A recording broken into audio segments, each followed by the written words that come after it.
어릴 때부터 간질의 증세를 보이고 있었던 어떤 한 아이가 있었는데, 이 아이의 아버지가 어느 날 이 아이를 데리고 예수님께 찾아왔습니다. 성경은 이 간질의 증세가 귀신 때문이었다라고 말을 합니다. 우리가 읽었던 18절에 이렇게 기록되어 있습니다. 귀신이 어디서든지 그 아이를 잡으면 그 아이가 거꾸러져 거품을 흘리며 이를 갈며 그리고 파리해지는지라 핏기가 없고 뻣뻣해졌다, 이렇게 되어 있습니다. 그러니 귀신 들린 아이를 안고 아버지가 예수님을 찾아온 것입니다. 아마도 예수님의 소문을 들었던 것이 아닐까, 그렇게 생각해 봅니다. 그런데 그가 예수님을 찾아왔을 때 때마침 예수님은 거기에 계시지 않으셨어요. 우리가 지난번 한번 살펴본 본문에서와 같이 예수님께서는 제자 3명을 데리고 산에 기도하러 올라가셨습니다. 마가복음 9장 앞부분이었지요. 그것이 그 유명한 변화산 사건이었습니다. 여하튼 예수님께서는 산에 올라가셨던 터라 바로 거기에는 나머지 제자들만 있었습니다. 그래서 귀신 들린 이 아버지가 나머지 제자들에게 부탁을 해서 이 제자들이 병을 고쳐야 하는 상황 가운데 놓이게 되었습니다. 본문에 보니까 그러나 고쳐 보려고는 했으나 마음대로 고치지 못했다라고 되어 있습니다. 18절 후반입니다. 18절에 내가 선생님의 제자들에게 내쫓아 달라고는 하였으나 그들이 그렇게 애를 썼는데 능히 하지는 못하였다, 이렇게 되어 있습니다. 참으로 안타까운 일이 아닐 수 없습니다. 아이는 거품을 물고 쓰러져 있고 제자들은 그 아이의 병세가 귀신 때문에 그런 것이기에 귀신을 내쫓으려 애를 쓰고 있습니다. 잘 안 됐습니다. 참으로 안타까운 일이 아닐 수 없습니다.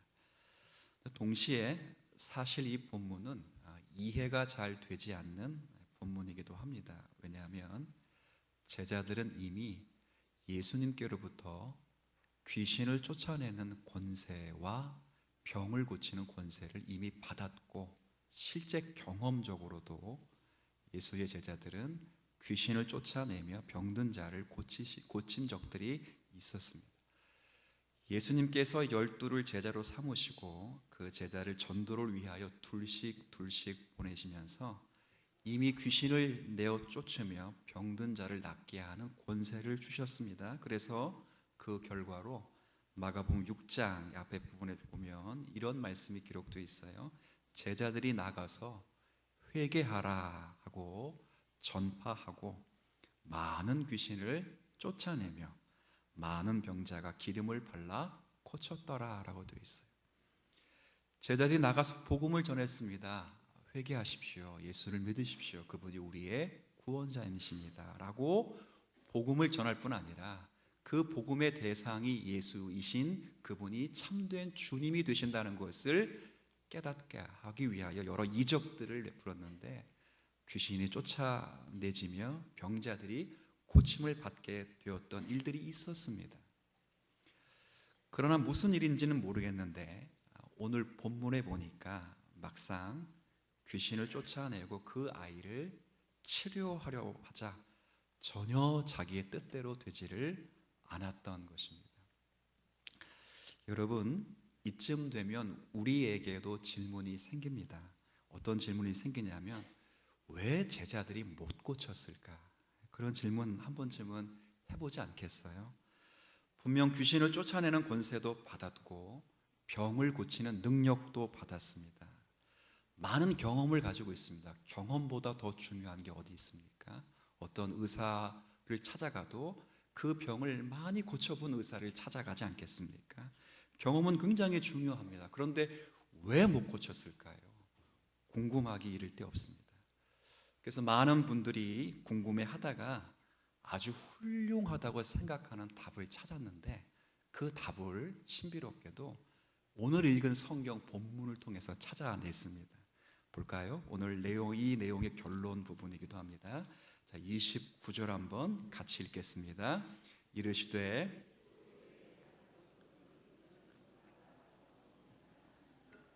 아멘. 제자들이 못 고친 그 아이를 예수님이 산에서 내려오신 후에 고쳐주셨어요. 그래서 제자들이 조용히 예수님께 찾아와서 한 말이 있습니다. 선생님은 되는데 왜 안 되죠?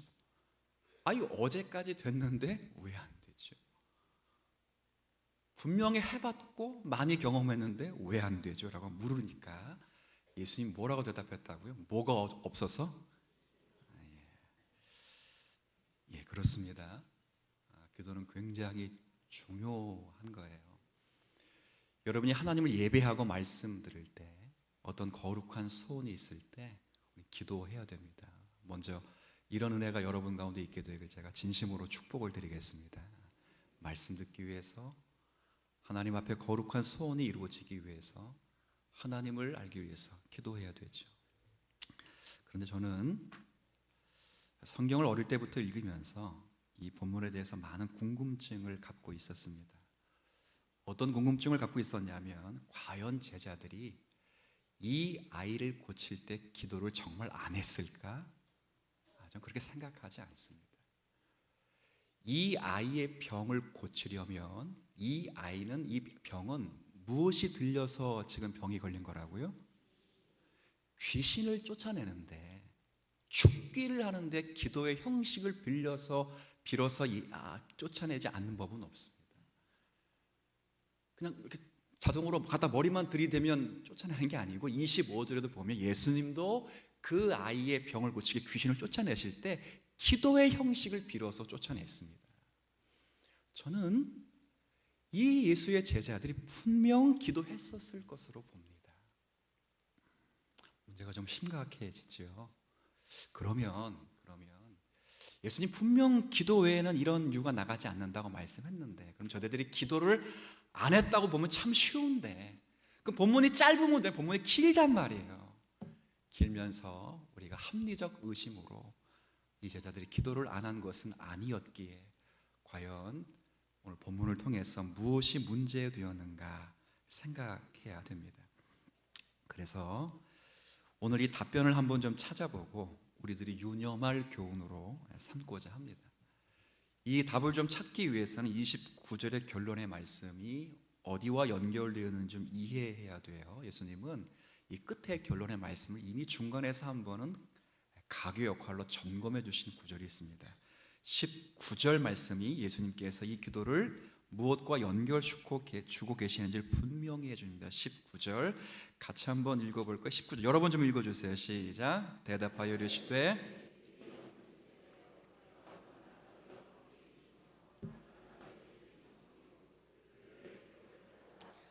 여기 중요한 표현이 앞부분에 기록되어 있는데, 믿음이 없다라고 되어 있어요. 믿음이 없다. 자, 그러면 이 기도를 무엇과 연결시켜 주고 있다고요? 믿음과 연결시켜 줍니다. 자, 그러면 저들이 기도를 하긴 하나 기도에 무엇이 빠졌지요? 믿음이 빠졌습니다. 귀신을 쫓아내기 위해서 기도의 형식을 빌어 말하는데, 그 기도에 참된 믿음이 결여되었다는 말입니다. 저들이 귀신을 쫓아내기 위해서 기도의 형식을 빌려 기도하긴 했지만 그 기도 속에 참된 믿음이 결여되어 있습니다. 그러니까 기도라는 것이 믿음의 대상이신 그 주님을 전적으로 의지하는 행위임에도 불구하고, 그 기도를 통해서 믿음의 대상을 신뢰하지 못하고 의존하지 못할 때 결국 자신들의 과거와 성공의 능력에 의존해서 귀신을 쫓으려고 할 때, 왜 옛날에 됐으니까, 그리고 그것보다 더 힘들고 무서운 귀신도 쫓아냈으니까 그럴 때 실패하고 있었다, 그 말입니다. 물론 기도는 했습니다. 여기서 우리가 이 기도를 믿음과 연결시킬 때 이제 우리가 살펴야 될 것은, 여기서 믿음이라는 것을 과연 예수님 무엇을 의미시키는 것일까 좀 이해를 해야 됩니다. 똑같은 사건을 이 마가복음에만 기록된 것이 아니라 마태복음 17장에도 기록해 두었습니다. 거기 17장에 보면, 읽지는 않겠습니다. 제가 그냥 읽어드리죠. 나중에 17장 한번 찾아보시면 돼요. 17장 17절부터 20절의 말씀인데 거기 보면 똑같이 여기 19절의 말씀과 같이 믿음이 없는 세대여라는 말씀을 예수님이 하셨어요. 근데 중요한 건 마가복음 9장과 달리 하신 표현이 있는데 믿음이 없는 세대여라는 말을 제자들에게 인용하지 않고 그 당시 그곳에 주변에 모여있는 막연한 구경꾼 무리들에게 먼저 적용을 하고 있었다 그 말입니다. 그러니까 예수가 메시아라는 증거가 이곳저곳에서 증언되고 있음에도 불구하고 마음이 패역해서 믿지 않는 저들을 향해서 말씀하셨을 때 믿음이 없는 세대, 그러니까 믿음 자체가 없다 이렇게 말했다고요. 그래서 내가 메시아라는 증거가 이렇게 많음에도 불구하고 저들이 내가 메시아인 줄을 받아들이지를 못한다. 뭐가 없기 때문에? 믿음 자체가 없기 때문에. 그 표현이 마가복음 9장 19절에 쓰여 있어요. 근데 놀랍게 마태복음 17장에는 제자들에게는 그렇게 쓰이지 않습니다. 믿음이 없는 세대요 라고 말씀하지 않고 제자들에게는 믿음이, 한번 따라해 볼게요, 적은 영고라. 믿음, 저 다 읽지 말고 믿음이 뭐라고요? 적었다고요. 그러니까 막연한 구경꾼 무리들에게는 믿음이 없다고 말씀하시면서 믿음 자체가 없다고 말씀하시고, 그러나 제자들에게는 믿음이 없다 자체가 없는 것이 아니라 믿음이 적다 이렇게 말씀하죠. 맞아요. 여러분, 이 제자들은 믿음 자체가 없는 사람은 아니었습니다. 마가복음 9장을 읽기 전에 마가복음 8장에 베드로의 그 유명한 고백을 아시죠? 주는 그리스도시오라는 그 고백, 그건 주님이 메시아시라는 고백입니다. 큰 믿음입니다. 그러나 여기서 믿음이 없다라고 말씀하시지 않고 믿음이 적다라고 말씀하시면서 그들이 실패한 이유를 정확히 말씀한 것은 믿음이 없었던 것이 아니라 적었기 때문에, 그 믿음으로 믿음의 주인 되신 예수 그리스도를 향하여 전적으로 신뢰감을 표현하지 못했기 때문에 저들이 이 현장에서만큼은 믿음을 온전히 실현하지 못하게 된 겁니다. 제가 지금부터 말하는 게 참 중요하다고 생각합니다. 여기서 저는 중요한 사실 하나를 발견하게 됩니다. 우리가 믿는다고 말할 때 잘 들어주시면 좋겠습니다. 믿음 자체가 중요한 것이 아닙니다. 우리가 믿음이라고 얘기할 때 믿음 자체가 중요한 게 아닙니다. 그리고 믿는 자도 중요한 게 아닙니다. 믿음을 말할 때 제일 중요한 것은 믿음의 대상이 굉장히 중요합니다. 예수님을 믿는 믿음이 중요합니다. 크리스천 사이언스라는 이단이 있어요. 여러분 아마 처음 들어보신 분들이 제법 있을 것으로 보이는데, 우리나라에는 잘 알려지지 않았는 것이지만 사실은 외국에서는 굉장히 맹렬한 활동을 하는 그런 이단입니다. 이 크리스천 사이언스 사람들이 굉장히 중요하게 생각하는, 강조하는 것 가운데 하나가 믿음이에요. 믿음을 굉장히 강조합니다. 근데 저들이 믿음을 굉장히 강조하지만 그 믿음을 잘 보면 철저하게 자신에 대한 믿음입니다. 자신에 대한 믿음. 나 자신을 믿어라. 나 자신을 믿으면 안 되는 일이 없다. 이렇게 생각을, 그 믿음을 굉장히 강조해요. 굉장히.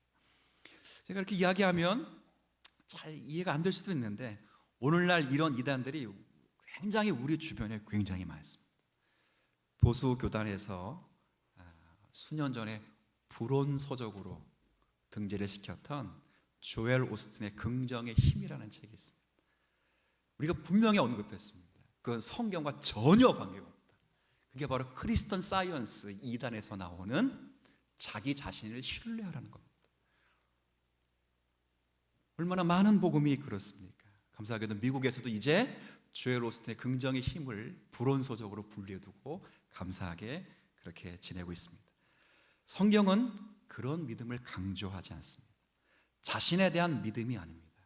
기독교에서 믿음을 말할 때 가장 중요한 것은 믿음 자체도 아니고 믿는 자도 아니고 믿음의 대상이 굉장히 중요합니다. 여러분, 우리 히브리서 11장을 무슨 장이라 부르죠? 믿음장. 왜 믿음장이라 불러요? 시작부터 끝까지 뭐에 대해서 얘기하니까? 믿음에 대해서. 어떻게 시작합니까? 믿음은 바라는 것들의 실상이요, 보이지 않는 것들의 증거라라고 시작해요. 그 2절에 가면 선진들이 이로써 증거를 얻었느니라 해서 3절부터 그 선진들을 쭉 소개해요. 아벨부터 시작해가지고 아브라함, 유명한 사사들, 왕들, 선지자들 쭉. 그 패턴이 두 개예요. 믿음으로 혹은 믿음을 따라. 근데 아무리 읽어봐도 히브리서 11장은 믿음을 그렇게 말해도 믿음이 뭔지는 얘기하고 있지 않습니다. 그 답을 12장으로 건너뜁니다. 12장 1절에 보면 그래서 결론을 맺길 이러므로라고. 이러므로 믿음을 쭉 이야기한 다음에 이러므로라고 12장 1절을 시작합니다. 그래서 이러므로 12장 2절 믿음이 뭐라고요? 믿음이 안 찾아봐도 됩니다. 제가 설명할 테니까. 그리고 하나는 좀 따라해보죠. 일부 예배도 따라했습니다. 따라합시다. 꼭 따라하셔야 됩니다. 성경을 읽자 제대로. 좋아하는 구절에만 밑줄 치지 마시고 제대로. 여기 되어 있죠. 한번 따라합시다. 믿음의 주요 온전케 하시는 예수를 바라보자. 믿음은 그런 겁니다. 믿음의 주인 되시고 그 믿음을 온전케 하시며 완성케 하시는 예수를 바라보는 것, 그게 참된 믿음입니다. 제자들의 실패가 무엇이죠? 제자들은 자신들에게 믿음이 있습니다. 믿음 자체가 없지 않았습니다. 주는 그리스도시요 살아계신 하나님의 아들이신 믿음이 있습니다. 그런데 그 믿음을 믿음의 대상인 그리스도와 연결시키지 않고 분리시켰습니다. 믿음 자체가 없는 것이 아니라 믿음을 써먹어야 될 자리에 자신들이 가지고 있는 믿음을 믿음의 대상인 예수와 분리시킬 때 믿음의 역사가 일어나지를 않습니다. 오늘 예수님께서 제자들에게 말씀하시고 싶은 것이 저는 이런 것이라 생각이 듭니다. 주님을 신뢰하면서 또 주님을 신뢰한다고 말하면서도 사실은 은근히 자신을 믿고 있는 기독교인들이 굉장히 많다고 저는 여겨져요. 전 세계 기독교인들 가운데서 제가 볼 때 한국 교인들처럼 믿는다는 단어를 강조하는 그런 민족이 없다고 저는 생각이 듭니다. 그래서 우리는 단순히 주님을 믿습니다 이렇게 말하지 않습니다. 저는 그렇게 안 하지만 믿습니다라고 하죠. 믿습니다라고 하죠. 습자를 강조합니다. 근데 그렇게 말해놓고 사실은 주님을 믿고 있는 것이 아니라 자기를 믿을 수 있는 가능성이 충분히 있습니다. 본문의 제자들이 그랬습니다. 지금 제자들이 왜 이 아이의 병을 고치는 일에 실패했다고요? 이전에 성공했기 때문에 그렇습니다. 이쯤이야 나 혼자 충분히 그렇죠, 믿습니다 했겠죠. 자신을 믿었습니다. 자신이 가지고 있는 믿음과 믿음의 대상인 그리스도와 분리되어 있을 때 그 믿음이 쓰여질 때는 하나님의 영광이 나타나지를 않습니다. 굉장히 충격적인 이야기입니다. 본문의 상황을 자세히 분석해 보면 이 제자들이 아주 미묘한 심리적 상태를 좀 묘사되는 부분들을 읽을 수 있어요. 지금 병든 아이와 씨름하고 있는 제자들은 9명의 제자들이에요. 이 제자들 가운데 3명은 방금 전에 설명드렸듯이 예수님과 함께 변화산에서 기도하러 올라가셨어요. 이 3 제자가 예수님과 함께 간 제자가 누구냐면 그 유명한 베드로와 야고보와 요한이죠. 항상 결정적인 자리에 회당장에 딸을 고칠 때도 이 3명만 데려가고 산에 기도로 갈 때도 이 3명만 데려가고 마지막 십자가를 지기 위하여 할 수만 있으면 이 잔을 물러가게 해주십시오. 그러나 내 뜻대로 마시고 아버지의 뜻대로 되기를 원하나이다 라는 겟세마니의 기도에서도 이 3명의 제자들을 데리고 갔습니다. 그 3명의 제자가 빠지고 9명의 제자들이 있을 때 그 아이의 아버지가 이 아이를 고쳐달라고 찾아왔습니다. 어땠을까요? 저는 추측하건대 본문엔 기록되어 있지 않지만 아마도 이 9명의 제자는 늘 아마 신이 났을 것이라고 생각이 듭니다. 생각해 보세요. 모두 함께 있으면 항상 누가 대표였죠? 12명 제자 가운데 베드로죠. 저는 생각할 때 대표 기도했다면 항상 누가 했을 것 같다? 베드로가 했을 것 같아요. 근데 빠졌단 말이에요. 빠졌다고. 그러니 이 세 사람이 없으니 우리도 한번 뭔가를 좀 보여주자. 베드로만 병 고칠 줄 아느냐? 베드로만 능력이 있느냐? 나도 할 수 있다 생각하고 아마도 폼을 잡으면서 문제없이 고쳐주겠다고 했을지도 모릅니다. 귀신이 안 나갔어요. 아이의 병이 낫지 않았어요. 실패한 것입니다. 예수님을 믿는다고 말하면서도, 기도를 한다고 말하면서도, 신앙적인 틀을 갖추면서도 이 9명의 제자들은 그 마음의 밑바탕에 참된 믿음이 아니라 자신들을 과신하는, 자신을 믿는 믿음이 있었다고 성경은 말합니다. 그때가 바로 실패하는 순간이에요. 내가 가장 강하다고 생각할 때 우리는 언제나 실패합니다. 그 신앙은 역설입니다. 내가 약함을 느끼는 그때가 내가 가장 강한 순간이라도, 내가 강하다고 생각할 때, 이쯤이야 라고 생각할 때, 난 믿음이 있어야 라고 생각할 때, 그 믿음이 있어라는 것으로 믿음이 실현되는 현장에서 믿음의 대상이신 그리스도와 분리된다면 그 믿음은 전부 하나님의 영광과는 거리가 멀더라고요. 바울은 그래서 이렇게 말합니다. 내가 약할 그때가 가장 강한 순간이다 이렇게 말해요. 나의 무력을 느끼고 나의 좌절을 느끼고, 그래서 하나님을 전적으로 신뢰하는 그 순간이 바로 하나님이 임재하시고 우리를 사용하시는 순간이라고 생각됩니다. 실패의 원인은 자기를 믿었기 때문이에요. 신앙인이면서도 제자면서도 주님을 신뢰하기보다 자기를 신뢰하고 싶은 순간적인 유혹에 빠졌던 그 순간에 그들은 보기 좋게 실패를 경험하게 되었습니다. 인생을 살아보면 허다한 난제들이 우리를 괴롭힐 때가 많습니다. 그러나 이 사실을 반드시 기억하시길 바랍니다. 믿음의 마음을 갖고 문제를 가지고 주님 앞에 나와 주시기를 제가 주의 이름으로 부탁을 좀 드리겠습니다. 하나님을 바라보셔야 됩니다. 하나님만을 신뢰하셔야 됩니다. 주님이 우리의 도움이 되십니다. 그 믿음을 가지고 오셔야 됩니다. 여러분, 여기서 우리가 하나를 더 생각해야 되는데, 그런데 이런 믿음, 자기 과신이 아닌 주님을 철저하게 신뢰하는 그 믿음, 내 믿음과 내 안에 있는 믿음과 믿음의 대상이 분리되지 않는 그런 믿음은 사실은 믿어라 믿어라 해서 믿어지는 믿음이 결코 아닙니다. 때론 교회가 믿음을 마치 쇠뇌하듯 믿어라고 외치지만 믿음은 언제나 믿음의 대상이신 하나님을 바르게 알 때만 주어지는 거예요. 그리고 내 노력도 아니고 뿐만 아니라 내 열심도 아니기 때문에 성경은 언제나 그것을 하나님의 선물이라 이렇게 말을 합니다. 욥이 매우 큰 어려움에 빠지게 되었을 때 했던 유명한 고백을 우리가 기억할 겁니다. 이런 고백을 했죠. 내가 모태에서 알몸으로 나왔사온즉 또한 알몸으로 그리로 돌아갈지어다.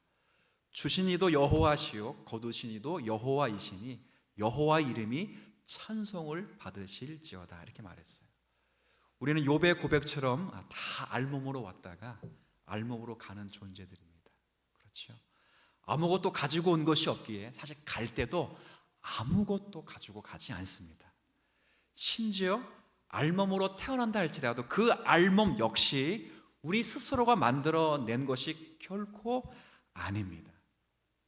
그렇지 않아요? 물론 우리가 가지고 있는 모든 것들은 다 무엇이냐면 욥의 고백처럼 주신 이가 여호와이심을 드러내는 것일 뿐입니다. 물론 우리가 일해서 얻고 우리가 노력해서 얻는 것들이 분명히 있습니다. 그것을 제가 부정하고자 하는 것은 아닙니다. 일 없이 노력 없이 땀 없이 어떻게 얻을 수 있겠어요? 그러나 바울은 그것조차 다 하나님의 은혜라, 다 주의 은혜의 결과 때문이라 그렇게 고백을 하고 있습니다. 이것을 놓쳐서는 안 된다는 거예요. 실제로 우리의 구원의 문제에 있어서도 하나님이 바울을 통해서 그렇게 말씀했어요. 항상 복종하고 두렵고 떨림으로 너희 구원을 이루라라고 되어 있어요. 구원을 우리 보고 이루래요. 못 이루면 지옥 간대요. 구원을 이루랍니다. 어떻게 해요? 두렵고 떨리며 복종하는 마음으로 구원을 이루래요. 그런데 빌립보서 2장 이 12절 말씀을 바로 다음 절에, 다음 장도 아니에요, 다음 성경도 아니에요, 다음 절에 뭐라고 말하냐면 너희 안에 행하시는 이는 하나님이시니 자기의 기쁘신 뜻을 위하여 너희에게 소원을 두고 행하게 하신다라고 말씀하셔요. 분명히 구원을 이루라고 말씀했어요. 내가 이루어야 돼요. 내가 못 이루면 지옥 가요.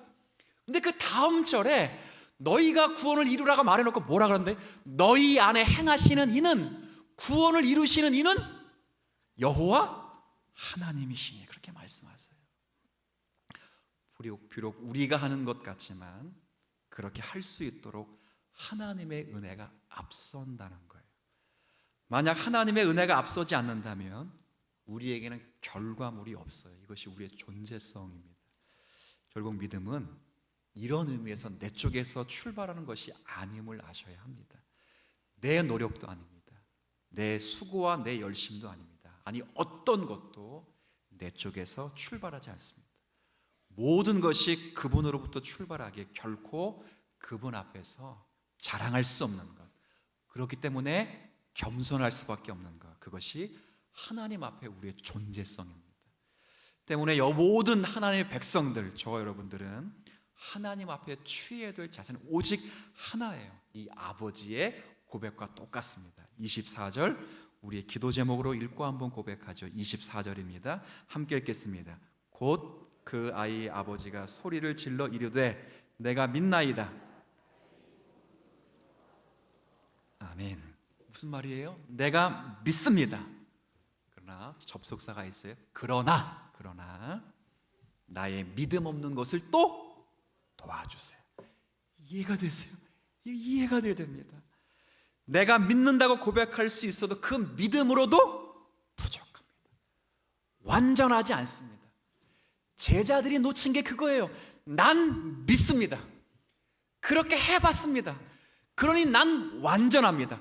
예수님이 없어도 됩니다. 심지어 나머지 3명의 제자가 없어도 충분히 내가 믿음이 있음을 주님 앞에 증거할 수 있습니다 라고 했습니다.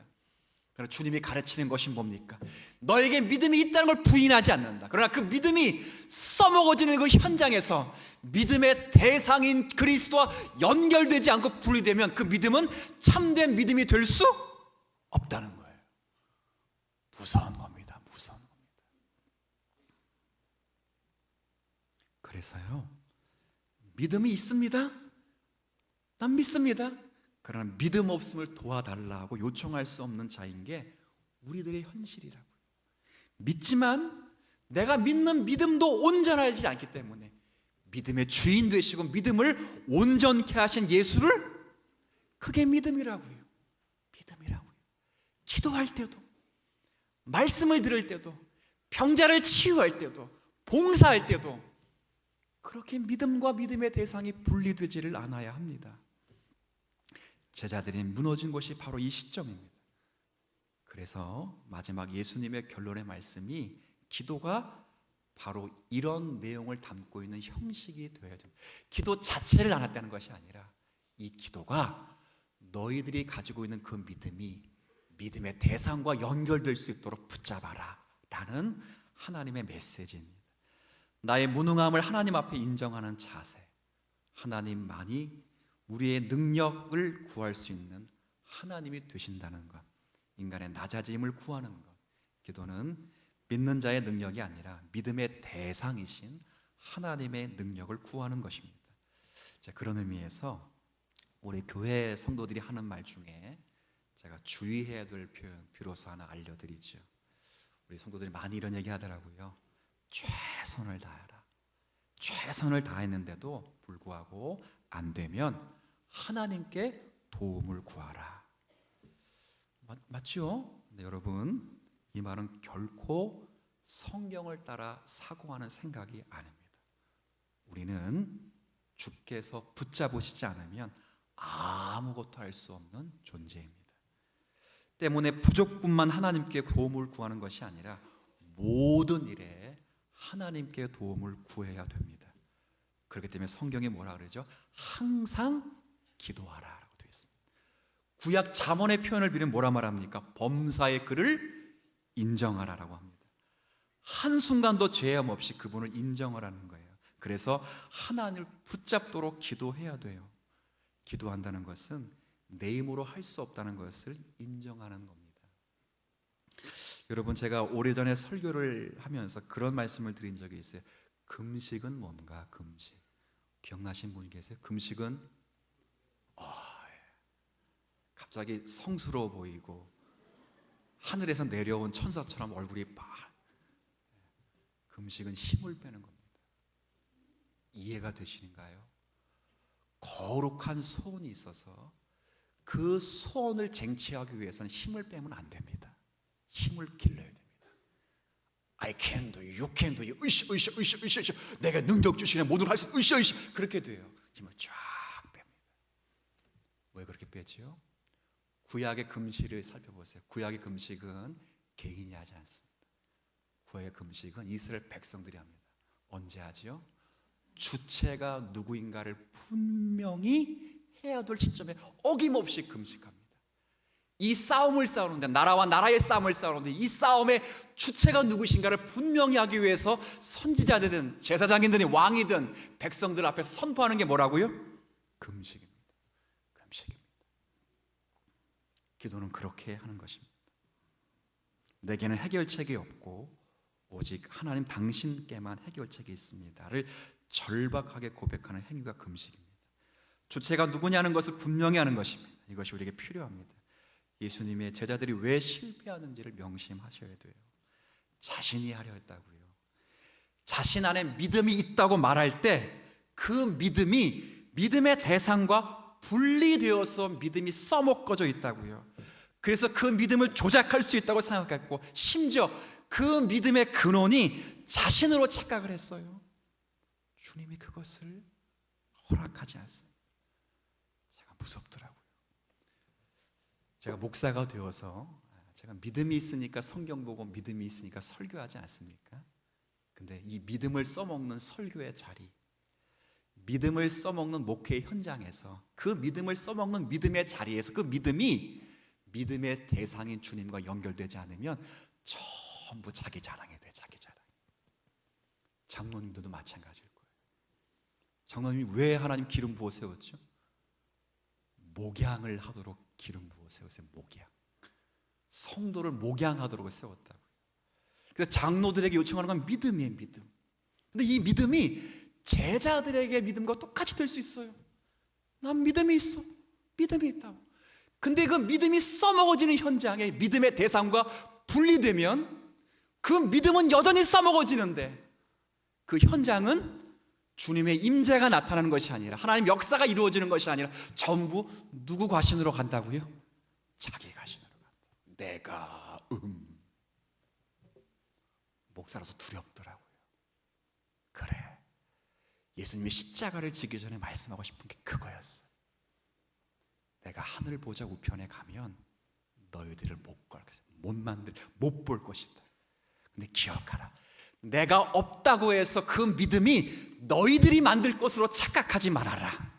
내가 하늘 보좌 우편에 성령을 보내주실 것이고, 그 성령이 믿음을 완성시킬 것이며, 그 믿음을 예수 그리스도를 보는 믿음으로 성장시킬 것이다. 너가 믿음의 근원이 아니고 네가 믿음을 조작할 사람이 아니라 그 믿음의 주인 되시며 믿음을 온전케 하시는 예수가 바로 지금도 살아계셔서 하늘 보좌 우편에서 너희를 위해 중보해 주실 것이다. 그거예요. 그 믿음이 있어야 돼. 그 믿음. 우리 다 믿음이 있다고 말해요. 다 믿음이 있다고. 그러나 거듭말합니다. 무서워서. 그 믿음이 써먹어지는 현장에 믿음의 대상과 연결되지 못하면 역사는 일어나나 하나님의 영광과 임재는 가리워지게 될 것입니다. 하나님의 뜻은 온전히 선포되지를 못할 거예요. 여러분, 오직 주님만을 신뢰해 주시기를 바랍니다. 주님만을 의지해 주시기를 바랍니다. 그리고 그런 믿음을 위해서 믿음의 대상이신 예수 그리스도에 대한 참된 지식을 갖게 되기를 원합니다. 그런 지식을 갖고자 하는 자에게 하나님은 선물로 주십니다. 거기에 하나님의 영광과 당신의 임재가 우리 역사 속에서 증거될 줄로 믿습니다.